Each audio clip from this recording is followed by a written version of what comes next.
Bueno, evidentemente todos nos hemos dado cuenta de la proliferación en estos últimos años de tanto canales en YouTube, justamente, de la proliferación de podcast que hay tanto en YouTube como en Spotify y prácticamente todo tipo de plataformas. En fin, se viven, digamos que, tiempos de influencers, tiempos de youtubers, tiempos del podcast, digamos, ¿no?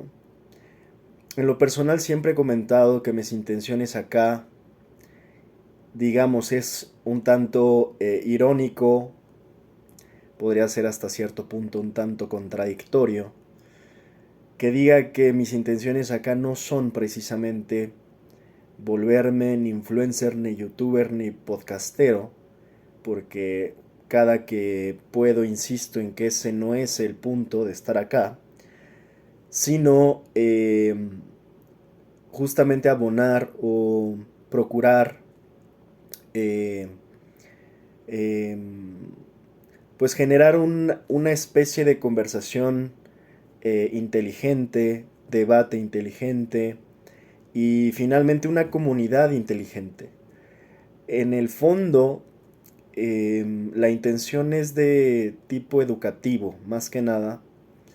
Y lo he dicho siempre, la realidad es que no aspiro de manera tradicional a las mismas cosas que se suele buscar en este tipo de plataformas. Digamos, no busco likes, digamos que no busco seguidores, no busco grandes audiencias, no busco viralidad, no busco monetizar, porque lo he dicho en un par de ocasiones, yo no me dedico precisamente a esto. O sea, yo no soy como tal un youtubero y se los estoy diciendo evidentemente a través de YouTube.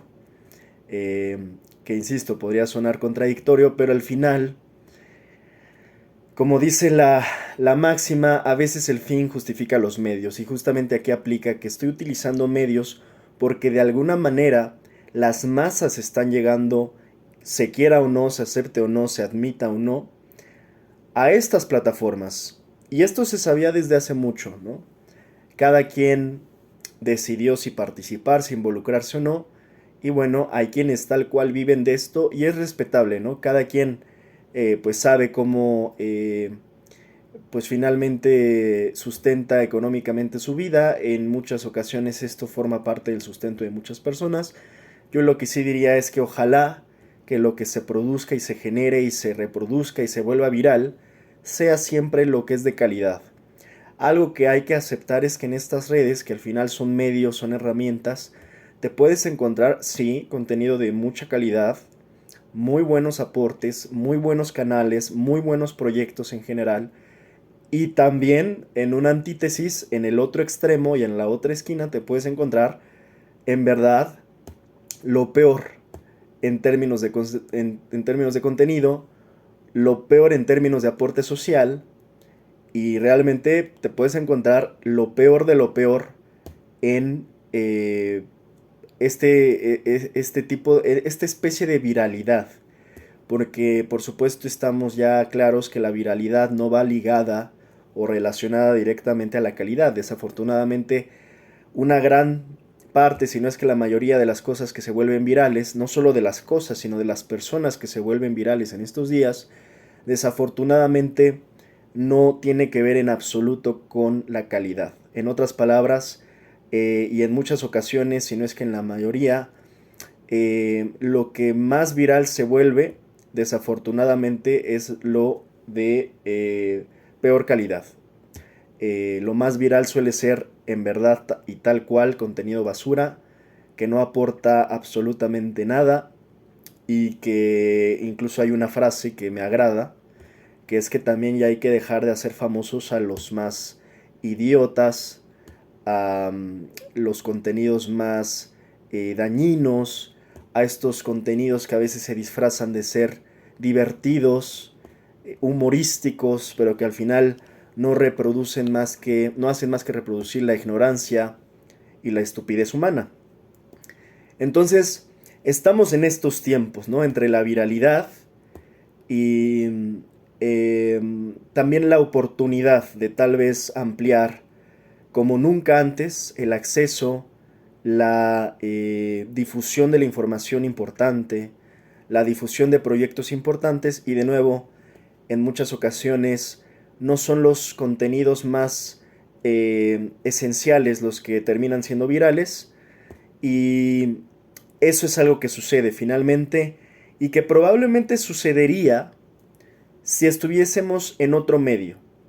¿Qué pasaba hace algunas, pues yo creo que ya van décadas, iba a decir algunos años, pero ya creo que ya va para décadas, cuando los medios tradicionales eran analógicos y no digitales y se utilizaba, digamos que por ejemplo, la televisión, la radio, la prensa escrita, el periódico, la revista, en ocasiones parece que encontrábamos fondos muy similares, formas distintas porque obviamente eran otros medios, eran incluso, pues el periódico era algo físico, la revista también, y la radio y la televisión funcionaban de manera parecida pero distinta a lo que hoy funciona, digamos.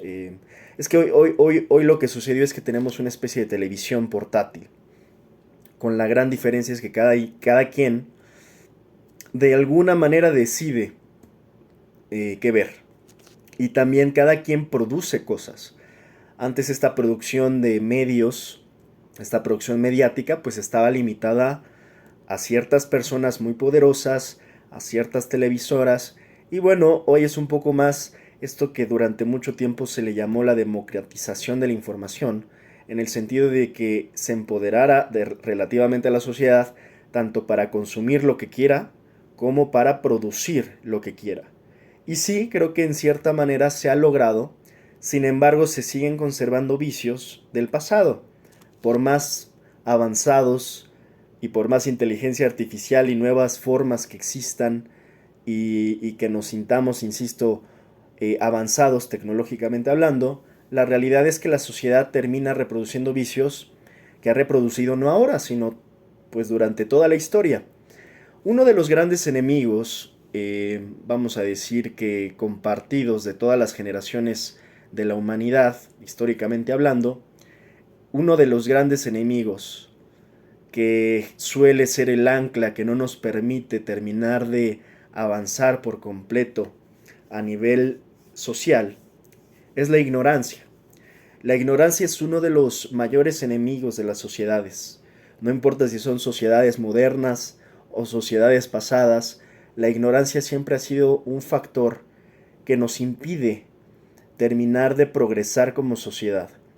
Difícilmente se ha logrado en algún momento histórico que las masas dejen de ser ignorantes. Hablo de las masas porque también siempre hay sectores que suelen saber más, conocer más, estudiar más, y por tanto esas sociedades además suelen ser las que se terminan desarrollando de mejor forma.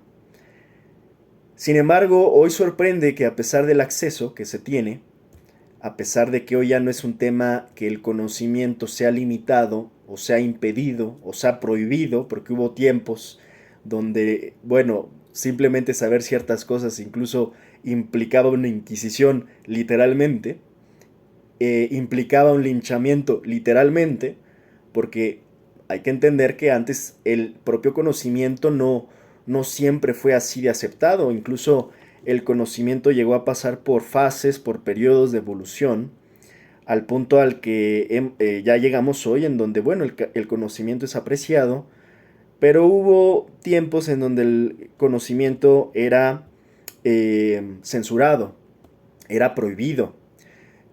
Había veces que, vamos a decir, que si te atrevías a decir que la Tierra no era plana o que no girábamos alrededor del Sol, pues te podía llegar a costar hasta la vida. Y antes de eso que te etiquetaran de brujo, de chamán, de pagano, porque hay que entender que durante mucho tiempo también todo giró alrededor del pensamiento religioso. Entonces, este proceso evolutivo del conocimiento humano llevó fases complicadas, hubo siglos de luces donde obviamente fue un poco más favorable, ¿no?, la evolución del pensamiento, pero también hubo mucho oscurantismo durante mucho tiempo, durante muchas épocas. Y bueno, finalmente hoy nos encontramos ahora, curiosamente, en una época donde el conocimiento en realidad sí está al alcance de un clic, está al alcance de un like, está al alcance de un follow, está al alcance de, vamos a decir, plataformas ya incluso de inteligencia artificial como ChatGPT, Meta, que de hecho ya están disponibles para las masas. Pero lo más curioso hoy es ver que parece que lo tenemos tan fácil que ya ni siquiera valoramos lo que hubiera sido una fantasía para algunas personas en otras épocas haber contado con tecnología como la que hoy tenemos. Antes de llegar a ChatGPT, por ejemplo, ya de por sí la Wikipedia, que fue un gran proyecto de acceso al conocimiento público, era un gran proyecto que, vamos a decir, ya las grandes bibliotecas babilónicas o estas emblemáticas bibliotecas del mundo hubieran querido tener este acervo que llegó a consolidar hasta la fecha la Wikipedia. Y que bueno, también fue un proyecto interesante porque fue un tanto en conjunto de cooperación social, para mi gusto uno de los proyectos más interesantes del Internet, a fin de justamente generar ese acervo digital que hoy incluso ya empieza hasta a parecer obsoleto cuando empiezan a llegar estas otras tecnologías como ChatGPT y demás. Pero finalmente es así más o menos como llegamos hasta hoy, donde ya lo he comentado en grandes rasgos en otros momentos, ya no es el problema del acceso hoy precisamente, lo que sigue, digamos que acercando a la ignorancia y alejando del conocimiento o de la evolución, de una mayor evolución social y de masas, sino que es ya no el acceso, sino el exceso de información. Hoy este flujo interminable, inagotable de metadatos, masivo, un flujo masivo de datos, hace que sea ahora el problema el exceso y no el acceso. Antes había un acceso restringido a la información. Hoy la información, este conjunto de datos que al final se vuelven información pero a nivel masivo, este flujo de metadatos, de tanta información que hay disponible en la red, hace que sea muy difícil también ahora saber cuál es el contenido de valor y cuál no, cuál es la información valiosa y cuál no. Nos complica el discernimiento para saber qué información es correcta, cuál es incorrecta, cuál es auténtica, cuál es falsa. Este justamente problema de la infodemia en términos de las fake news, de lo falso, de la farsa, hace que se contamine el ambiente de flujo de información, y esto hay que entender que no es tampoco una casualidad. Hay que entender que no es que no haya incluso agencias o instituciones o empresas que se dedican a generar este ambiente. O sea, esto no es una casualidad. Hay agencias financiadas por diversos intereses que suelen ser perversos, que se dedican a generar ignorancia. O sea, que no, lo que quieren es justamente eso, generar ignorancia, confusión, mala información y reproducirla a fin de que, bueno, finalmente se puedan manipular como siempre, y eso no es nuevo, las mentes en estos tiempos. La mente humana, la opinión pública, la Vox Populi en general, que de nuevo esto no es nuevo, esto se ha hecho siempre, a través de la prensa, a través del cuarto poder y durante mucho tiempo en la historia. Insisto, ha cambiado las formas, ahora nos manipulan de manera distinta, y en otras épocas los manipulaban a través de distintos medios, pero al final el fondo es el mismo. El pan y circo romano viene siendo lo mismo en la época romana que en la época actual, sin embargo han cambiado de nuevo las formas, pero no el fondo. Vamos a hablar rápido de esta evolución que comentaba sobre el pensamiento, digamos, humano. No voy a profundizar tanto, simplemente para complementarlo, digamos. Y bueno, esto empezó, vamos a decir, a grandes rasgos, eh, en un escalón, digamos, vamos a ir de lo más bajo a lo más alto, o sea, del menor al mayor desarrollo en el pensamiento. Se pudo haber empezado incluso desde mitos, ¿no? Cuando, vamos a decir, los primeros pobladores humanos veían el fuego y decían, bueno, pero ¿qué es eso? Imagínense, ¿no? Por un momento en un ejercicio mental, ver el fuego por primera vez y no, obviamente, no iba a existir la Wikipedia como para explicarte, es más, ni el Google, como para hacer un chequeo de, bueno, ¿qué es eso que brilla, que quema, quién lo provoca? O sea, imagínense, ¿no? De verdad, en este ejercicio de por primera vez ver el fuego. Es más, hoy todavía se podría replicar eso, ¿no? Una persona que nazca en una isla desierta y que no tenga acceso a nada alrededor, a información, al internet, y que por primera vez, como en esta película del náufrago, vea el fuego y diga, ¿qué es eso? Experimentaría algo muy similar a lo que experimentaron, de nuevo, insisto, los primeros pobladores de la Tierra. Entonces pasamos de inicio por el mito.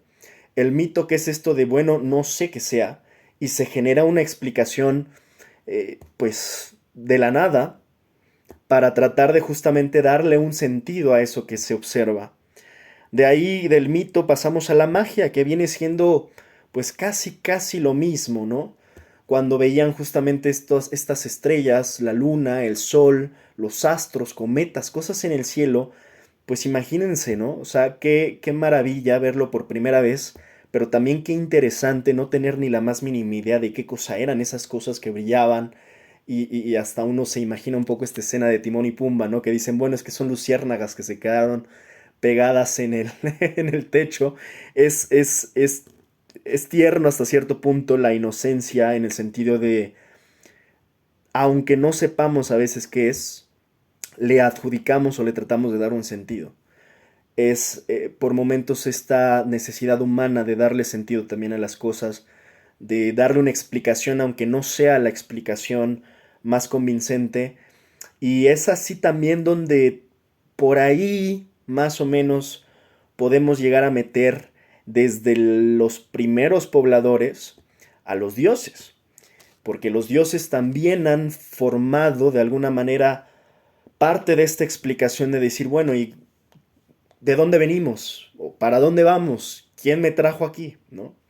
Entonces, al final se sabe que hay dioses por aquí, dioses por allá. Hay una muy interesante eh, denominador común, en el sentido de que al final no importa en qué latitud te encuentres de la Tierra, los pobladores de aquí con sus respectivos pueblos, como los de allá y sus respectivos pueblos, encontraron eh, formas de crear a sus propios dioses. Esto en el sentido más práctico, entendiendo que cada uno tiene sus cosmogonías, sus teorías, sus Biblias y bueno, toda la base teórica religiosa, pero al final lo que une de alguna manera a todos, por más diferencias que tengan, es esta especie de necesidad humana de creer en algo superior. Entonces pasamos del mito a la magia, y de la magia justamente deriva ya esto que es lo que yo estaba explicando, la religión. Y es ahí donde se empiezan a crear pues estas teorías religiosas que le dan un tanto no solo ya el sentido al hombre, al humano, sino a la tierra y al universo, ¿no? Y a todas esas cosas grandilocuentes que se veían alrededor, pero que no tenían una explicación tan sencilla, ¿no? Pasamos después a la filosofía, que ya ahora sí estamos hablando de algo por primera vez, pues ya sistematizado, que de hecho hasta hoy la filosofía tiene una relevancia, por más que algunos quieran anularla o subestimarla o menospreciarla. La filosofía ya empieza a ser algo muy importante. Primero, sistematizar un poco más lo que se sabía hasta el momento, y segundo, hacer preguntas. La filosofía podrá tener muchísimas explicaciones, definiciones y demás, pero una parte fundamental de la filosofía es preguntar. Y preguntar lo que tú quieras. Cualquier pregunta, la que quieras, es válida. Por más tonta que te suene, por más ingenua que te parezca, la filosofía se basa principalmente en preguntar. Y hay que entender, porque justamente a partir de la filosofía llegaremos al último escalón, que es la ciencia, pero hay que entender que la filosofía nos enseña justamente la importancia de la duda. Y la duda al final, y aquí sí es una parte, al menos yo diría un punto de inflexión importante que nos regala la filosofía, la duda es el origen de todo conocimiento. La duda es lo que realmente es la semilla que hace que en algún momento lleguemos a tener un fruto. Y con esa línea y ese fruto, en algún momento ir evolucionando. Es justo a partir de la filosofía que justamente empieza la evolución más notable para llegar a otros puntos y a otros puertos. Esta misma filosofía se hacía de cierta, como decía, vamos a llamarle un primer sistema de conocimiento mucho más organizado, mucho más, vamos a decir, no sistematizado de manera tan sofisticada, por supuesto, pero sí que cumplía con un proceso un poco más ordenado para organizar el conocimiento. Y se hacía obviamente de uso de un mayor sentido común. Y hablo de sentido común acá porque no quiero hablar de algo que pues evoluciona, digamos, el sentido común. De momento, porque hasta este momento esto es con lo que se cuenta. El sentido común, y hay algo más evolucionado que el sentido común, y lo tocaré al final. Después pasamos a la estética, de ahí al arte. No me quiero detener mucho en esto, en algún momento profundizaré en esto, porque evidentemente pues soy alguien que está muy comprometido con el tema artístico. De momento basta con entender que pasamos al arte, y luego del arte, que es algo que a grandes rasgos diría que le da cierta sensibilidad humana, también de estas pasiones internas de una persona que no solo nacen a partir a veces de lo racional, sino también de la emoción, del sentimiento. Le da cierta emocionalidad, cierta libertad. El arte es un tanto más, vamos a decir, libre. Y de aquí pasamos a la ciencia finalmente. Y la ciencia es hasta de hecho donde hoy estamos. Es la parte en donde ahora sí se sistematiza todo lo previo en un conocimiento estructurado que, vamos a decir, es lo que más lejos al humano ha llegado. No es algo infalible. La ciencia se equivoca, en gran parte es gracias a eso, a que se equivoca, que también se autocorrige. La ciencia, muchos piensan que es una sabelotoda. No, quien entienda que la ciencia es sabelotoda no ha entendido la ciencia. La ciencia duda de todo, como de alguna manera lo hacía la filosofía. Por eso muchas veces se dice que la filosofía es la madre de la ciencia.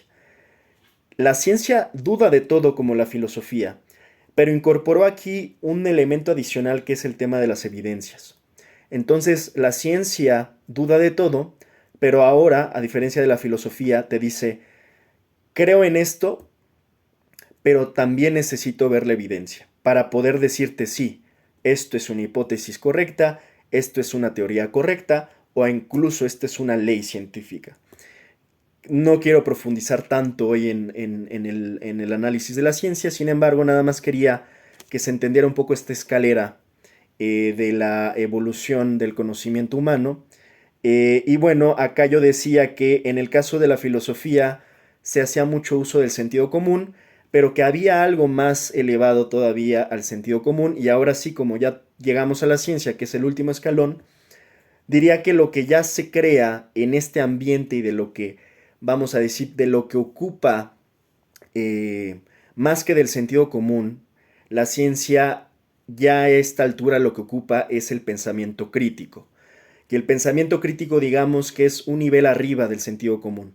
El sentido común no precisamente necesitas tener mentalmente una, vamos a decir, sofisticación eh, tan compleja para poder entender situaciones, circunstancias, comportamientos, en fin. Para lo que sea que quieras estudiar o aplicar, no se requiere de tanto. Precisamente por eso se habla de sentido común, porque de alguna manera es un tanto intuitiva o intuitivo el proceso del sentido común. Lo más curioso es que a estas alturas, aún el sentido común está teniendo deficiencias en la sociedad. O sea, hay cosas que por sentido común vamos a decir que podrías dar por válidas o por inválidas, y en muchas ocasiones a la sociedad en general actual ya le está fallando el sentido común. O sea, en otras palabras, no hay que subestimar el sentido común porque en gran parte te puede ayudar muchísimo y nos puede ayudar como sociedad. El gran problema es que hoy hay una crisis tan grave que el propio sentido común por momentos parece ya muy deficiente e incluso a veces inexistente. Para pasar del sentido común al pensamiento crítico se necesita, sí, entender otras cosas adicionales, aprender, estudiar, educar, no tanto en el tema sistemático, sino incluso educar la forma de pensamiento, en educar tu propia mente. Es algo que requieres hacer, justamente educarte en este sentido de aprender a dudar, aprender a pensar, pensar sobre pensar, dudar sobre la propia duda. En fin, es una educación importante, ¿no? Porque tienes realmente que, vamos a decir que, em, de nuevo, educar tu propia mente. Y eso te lleva justamente a la ciencia, que de nuevo no es infalible, pero es lo que más lejos nos ha llevado en un conocimiento sistematizado, verificable, comprobado, que insisto, no es infalible porque sigue dependiendo de nuestros sentidos, y los sentidos humanos también podrían llegar a tener límites, porque al final el método científico se basa en gran medida en la observación, en la experimentación, pero todo eso al final lo hacemos con nuestros sentidos. Esta es la evolución muy general de lo que es el pensamiento humano. Simplemente tocando un tema general, al final la ciencia se dividió, vamos a decir, hasta hoy día en las ciencias exactas, ciencias sociales, por ejemplo. Para hacer una distinción aquí, bueno, en las ciencias exactas tenemos a la física, tenemos a las matemáticas, en las ciencias sociales tenemos a la economía, a la sociología, ¿qué más? A la historia, por ejemplo. ¿Cuál es la gran batalla que a veces se da incluso entre ciencias exactas y ciencias sociales? Hay complejidades en ambas, ¿no? No es como que tampoco es como que una sea mejor que la otra. A veces se enfrascan muchos en ese debate un tanto estéril en el sentido de no te sirve de nada estar tratando de imponer cuál es la mejor ciencia, cuál está por encima de la otra. A ver, todas las ciencias son válidas y todas han tenido un aporte sumamente necesario para la evolución humana. Enfrascarte en decir que las ingenierías son más importantes que las médicas o que las médicas que la sociología o la economía o la historia, me parece, insisto, muy innecesario, muy irrelevante. Y además creo que esos debates están más cargados irónicamente de egos y de inseguridades y de acomplejados que realmente de un debate productivo, un debate basado en la razón, basado en el sentido común y el pensamiento crítico, que justamente de eso hablábamos, ¿no? En gran medida, ¿cuál es el resumen o la diferencia entre las ciencias exactas y las ciencias sociales? Bueno, que las ciencias exactas eso justamente. Son exactas, son metódicas, son muy rigurosas, admiten muy poco margen de error. Si te equivocas por una fracción, por un decimal, en un cálculo, básicamente te anula la teoría por completo. Si te equivocas en una fracción, en un tema físico, te tira la teoría del universo, la teoría general. Si te equivocas en un decimal, en algo matemático, te anula la capacidad de poder crear transbordador que te lleve a Marte. O sea, la ciencia exacta requiere exactitud. Y esa exactitud requiere una metodología rigurosa, cuadrada, si se quiere. O sea, tiene ciertos límites hasta cierto punto para poder desenvolverse.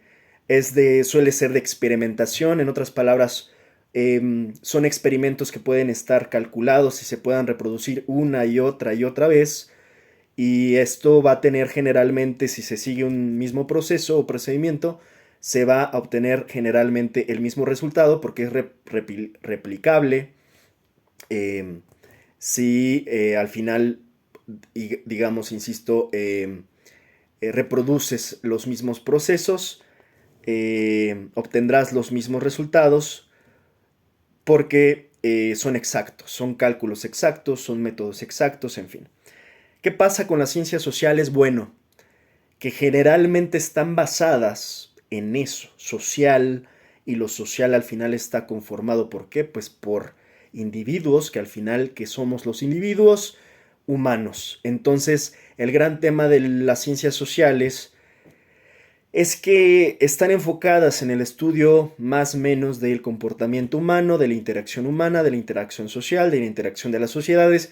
¿Qué es lo que pasa con el humano? Que pues el humano no es tan fácil, el humano también es complicado, así como es complicada la teoría de cuerdas, bueno, tiene su grado de complicación también el ser humano, porque hay que entender también, nada más de inicio, que el humano cuenta con un cerebro y el cerebro es de las cosas más complicadas que existen en este universo que conocemos y del propio cerebro surgen las otras cosas, ¿no? O sea, es como una especie de espiral donde al final, o ouroboros, donde al final, pues no importa que estudies las ciencias exactas o estudies las sociales, al final hay interconexiones también en esto. Afortunadamente en las últimas décadas ya se ha apostado también por visiones interdisciplinarias, multidisciplinarias, que ya no solo se quedan como este burrito que tiene como sus dos tablas y va en un solo sentido, ya no se queda enfocada en un píxel, digamos, de todo el cuadro complejo, sino que ya se empieza a hacer la interrelación, la interconexión, estos nodos, entenderlos entre dónde se conecta una cosa con la otra para poder estudiar las disciplinas de manera conjunta y no separada. Me parecen apuestas de las más realmente productivas, de las más recomendables, que se estudien los fenómenos ya también a partir, insisto, de mezclar, no sé, la física con la medicina, la psicología con la sociología, la economía con la psicología, en fin. Ahora mencioné justo, y para cerrar este paréntesis, a la psicología. Cabe decir que la psicología es de las últimas,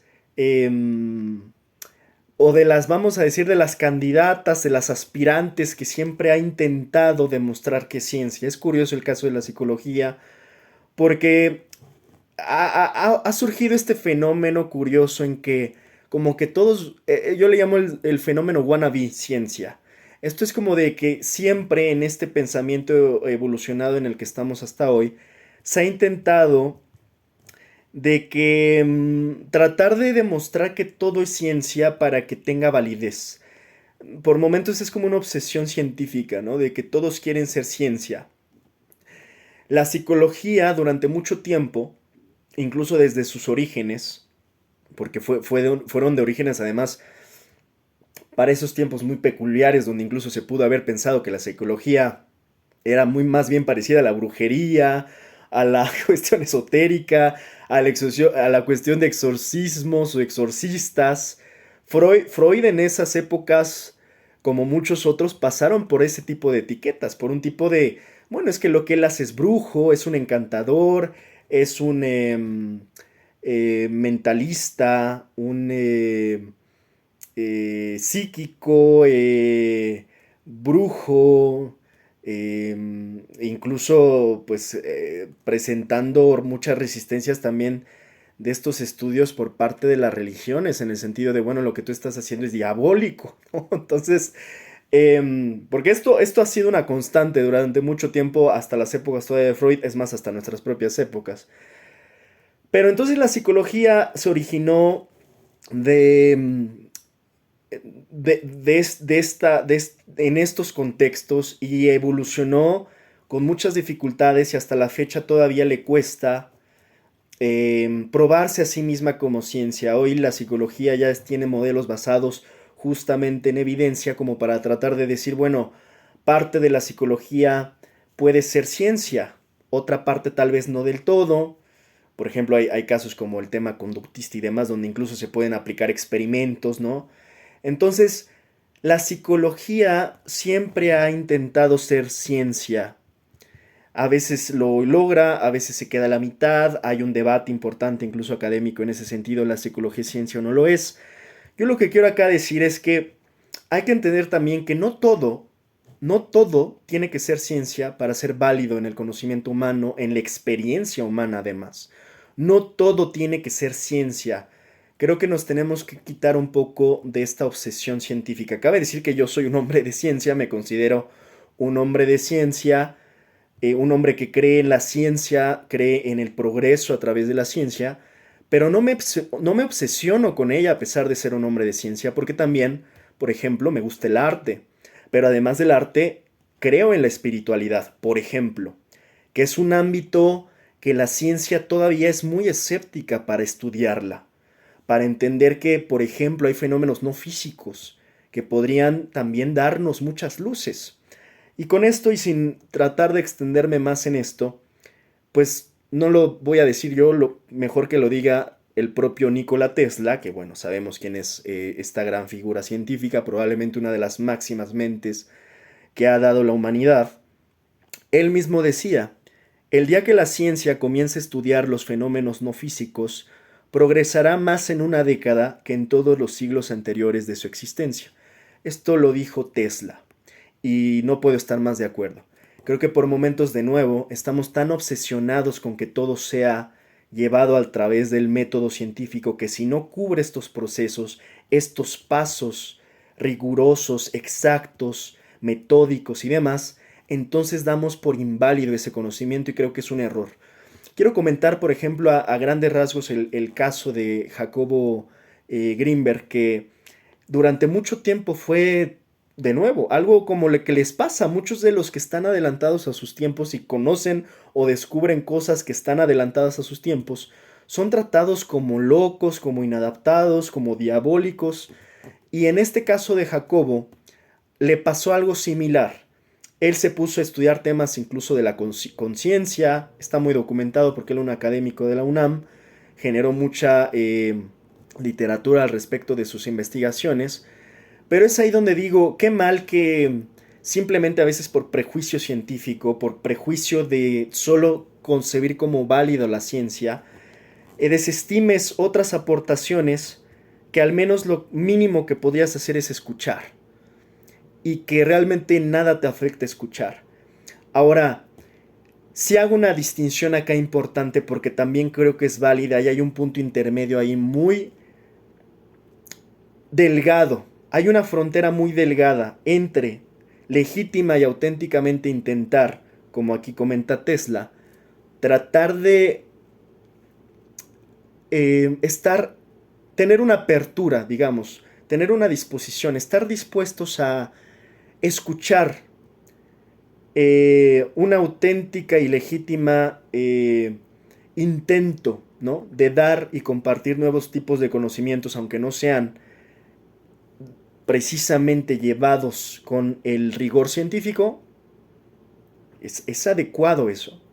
Sin embargo, hay una línea delgada, una frontera muy delgada, entre aquellas personas, por ejemplo, que son charlatanes, que son farsantes, o que eh, lo que en realidad generan es pseudociencia.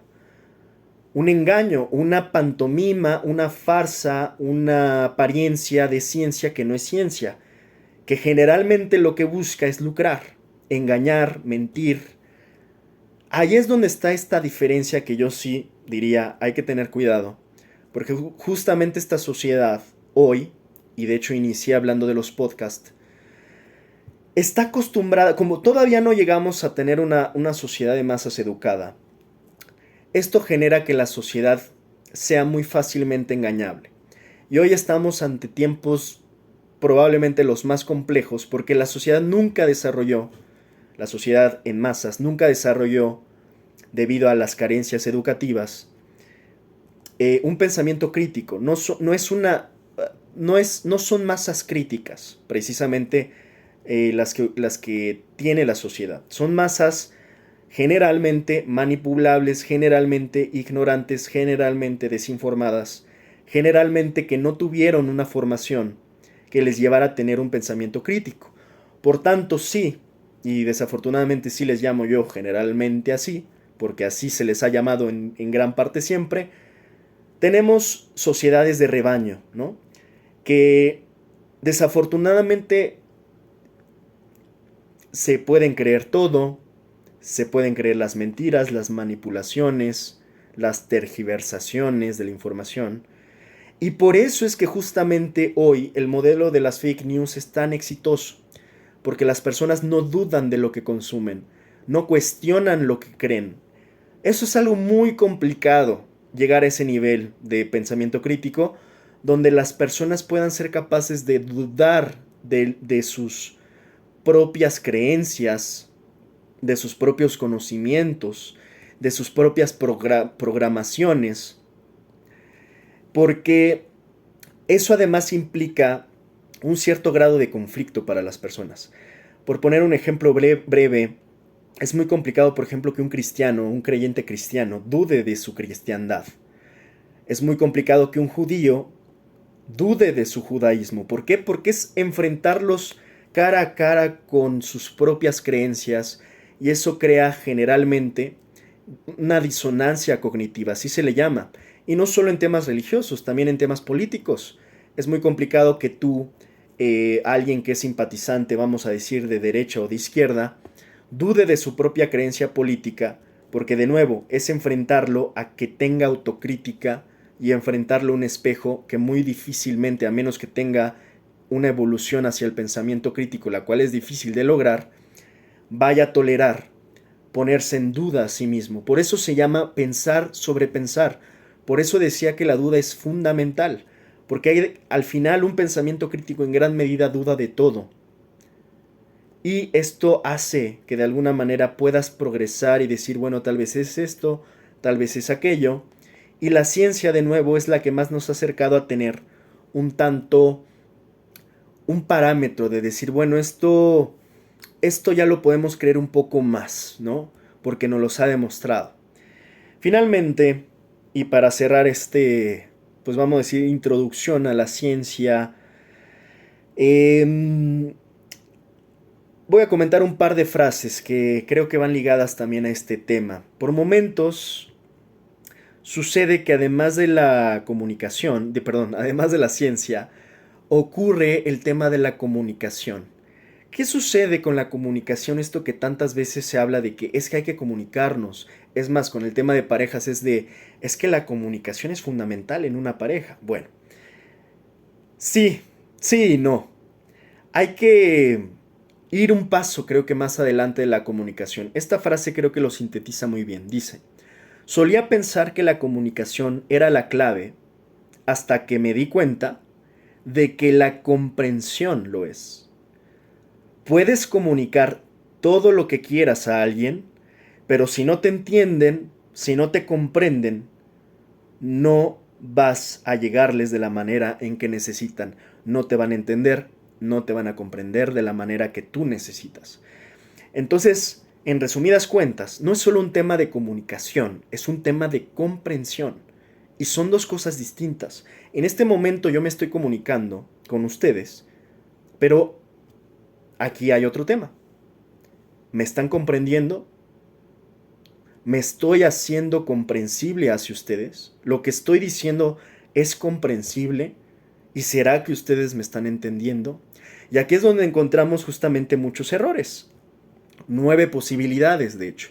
Me gusta este otro argumento porque entre lo que pienso, lo que quiero decir, entre lo que creo decir, entre lo que digo entre lo que quieres oír, entre lo que oyes, entre lo que crees que oyes, entre lo que crees entender, entre lo que quieres entender, entre lo que sí entiendes, existen 9 posibilidades, si no es que hasta más, de no entenderse. O sea, de aquí, de la mente, acá, al parloteo, y de que esto pase ahora a tu mente y a tus oídos, y la forma en que ocurra este procesamiento entre uno y el otro, hay una distancia importante, hay un riesgo latente, amenazante de que no nos entendamos ni un carajo. Y yo he estado hablando aquí un buen rato y puede que gran parte de lo que he estado hablando nadie me lo haya entendido. O crea que me lo entendió y no me lo entendió. Y a su vez yo creo que me di a entender y puede que no me di a entender, pero nada. Termino con esta frase que me agrada y justamente de esto va un poco todo y conglomera un poco todo entre la ciencia, la evolución del pensamiento y la comunicación, que en gran parte fue el tema de hoy. Y es que a veces la comunicación no basta. ¿Por qué? Porque necesitamos la comprensión. Es fundamental no solo comunicarse, sino darse a entender y que la otra parte comprenda, y viceversa. Porque si no vamos a estar hablando cada quien en su mundo, creyendo que nos estamos entendiendo, y la verdad de las cosas es que no entendemos absolutamente nada. Esto implica muchos esfuerzos de ambas partes. Implica un compromiso y también implica un nivel de complejidad, porque la comunicación es compleja, porque el entendimiento es complejo. Me gusta esta frase porque dice: y dejé de dar explicaciones cuando comprendí que la gente solo entiende desde su nivel de percepción, desde su nivel de conciencia y su nivel de educación. Para mi gusto es una frase que sintetiza mucho, porque hay que entender también que cada persona tiene un contexto. Un tanto Foucault lo explicaba en el orden del discurso. O sea, nuestro contexto, esta forma en que yo hablo, habla de que yo llevé una formación. La forma en la que otro me entienda y al grado a la que a otra persona me entienda, podrá deberse afectado a sus limitaciones de distintos tipos, desde la percepción, desde la conciencia, desde la formación, desde su educación. Ahí estará la gran diferencia y la gran distancia de que, incluso si yo me di a entender bien, la otra persona, debido a ciertas carencias o distancias que hay entre uno y otro, no me entienda del todo. Y eso sumado a que yo también puede que haya cometido el error de no darme a entender, de no ser claro, de no ser preciso con la información, con mi comunicación. Esas son las distancias tan complicadas que hay y los retos que hay entre la comunicación y la comprensión. Finalmente, esta fue la introducción a la ciencia y voy a cerrar, porque hoy me gustó hacer muchos quotes. Voy a cerrar con esta frase que para mi gusto ya está a ciertos niveles mayores, porque hay que entender, y acá no lo voy a spoilear aún porque lo seguiremos comentando. Hay que entender para mi gusto que hay cosas más elevadas. Me quedé en estos escalones hasta la ciencia, pero de manera un tanto inferida traté de sugerir cuando hablé de Tesla y de que hay fenómenos no físicos que también son relevantes en la experiencia humana, en el conocimiento humano. Con eso intenté inferir que además de la ciencia hay otras cosas arriba de la ciencia. Por mencionar algo, vamos a decir la espiritualidad. Y con esta frase quiero cerrar, porque me parece que hay cosas que nuestros ojos no ven. Y ahora, para no ponerme romántico, tal vez terminarla con que ojos que no ven, corazón que siente. Al final el corazón siente a través de la mente, esa es una realidad. Muchos creen que es el corazón el que siente. El que siente es el cerebro. Y hay estímulos en el corazón, porque sí, cuando se acelera nuestra frecuencia cardíaca y hay más latidos por minuto, hay una reacción, pero todo sucede acá, en nuestra, vamos a decir, centro de control, centro de mando. Nuestro mayor universo en realidad está, nuestra mayor maravilla humana está aquí. Todo lo que vemos, todo lo que escuchamos, todo lo que experimentamos, todo lo que sentimos, una caricia, el dolor, el placer, está acá. Toda esta creación de neurotransmisores, la dopamina, la serotonina, todo ese laboratorio, pero a la vez esta cuestión como tan, sí, podría parecer un laboratorio, pero también podría parecer un universo. Es una cuestión muy etérea la que sucede en nuestra cabeza, en nuestra mente, en nuestro cerebro. Es probablemente un universo por sí mismo, el cerebro, lleno de electricidad, lleno de pensamientos, lleno de sueños, lleno de miedos, lleno de espíritu, lleno de alma, lleno de cosas que todavía no terminamos de entender. Y es ahí donde tenemos que empezar a navegar para entender qué hay. Hay muchos secretos guardados en el cerebro. Hay muchas respuestas, hay muchas preguntas. Y en gran parte muchas de las cosas que nos han llevado hasta donde estamos, al ser humano, es debido a nuestro cerebro. Hasta aquí dejo la evolución del pensamiento, la evolución de la mente, la evolución de este camino humano para ir avanzando en el propio entendimiento del humano, de la vida y del universo. Y lo cierro con esta frase que para mi gusto engloba lo que hoy en grandes rasgos comentamos. Y es, el ojo ve solo lo que la mente está preparada para comprender. Esta frase es de Henry Bergson y me parece que en esto se sintetiza en gran parte mucho de lo que todavía no logramos entender, pero que sentimos de algún modo existe y está ahí. Muchas gracias y nos seguimos viendo para seguir ampliando un poco el conocimiento y espero que en alguna medida les haya gustado.